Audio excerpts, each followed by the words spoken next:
The ambition of building the Panama Canal takes us back to the 16th century. At that time, a ship that traveled from the east to the west coast of the American continent had to go around the Cape Horn in South America, which is almost 15,000 kilometers of journey. The journey took almost 2 months to complete, and building a canal that could circumvent this journey would have been an economic and political milestone. The canal now enables the authorities to charge a toll per international freight, which gives the ship an easy way through the port of the worlds. But things are not as simple as they may sound, because building the canal was not an easy task. Thousands died in the construction process, and during the event when two countries went to war.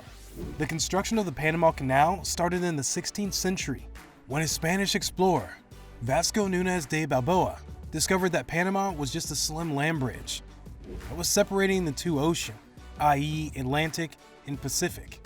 He presented the idea of building a canal to Charles V, who was the King of Spain. Charles V quickly ordered a survey to judge the feasibility of the project, but it turned out to be impossible with the technological resources of the time. The idea then took almost 300 years to respawn, but this time Frenchmen came up with the ambition of building this project. The reason why the French thought that they'd be able to pull off this project was that they just finished over another seemingly impossible project, the Suez Canal. In 1881, a French company headed by Ferdinand de Lesseps, a former diplomat who developed Egypt's Suez Canal, began digging a canal across Panama. De Lesseps also deemed this project to be easier than the Suez Canal, because this canal was only 40% of the length of the Suez. The French were trying to build the canal on sea level, just like the Suez Canal, which led to many engineering problems. The only solution to the canal in the end was to build it at least 400 meters wide, which required a lot of excavation for a canal that was 80 kilometers long. The jungle surrounding the canal was full of mosquitoes that carried deadly diseases, which caused a lot of workers to die after showing the symptoms of malaria and yellow fever. The project was plagued by poor planning, engineering problems, and tropical disease that killed thousands of workers. The company, after 13 years of effort, declared bankruptcy, as almost $269 million were already spent on the project. Meanwhile, the US was already aspiring to build a canal. Not here, but a bit more northern, in the Nicaragua. The US's canal was proposed to run from Burrito to the Blue Fields. Since Lake Nicaragua was the major source of fresh water in Central America, there were many concerns about ships polluting this lake. As they were getting nowhere in Nicaragua, the failure of the French indeed paved a way for them.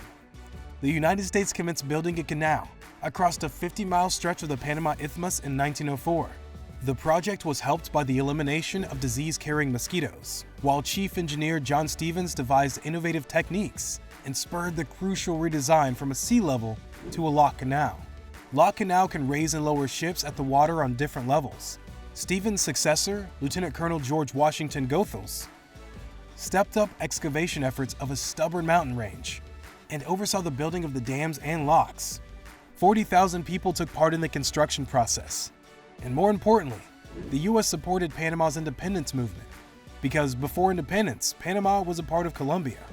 After independence, the US paid a one-time payment of $10 million, along with a $250,000 annual stipend to the Panama government, so they can keep going along with the project without any interference. Opened in 1914, oversight of the world-famous Panama Canal was transferred to the US, to Panama in 1999. A marvel of engineering and construction seldom witnesses zero disputes, especially one like the Panama Canal that potentially splits two continents.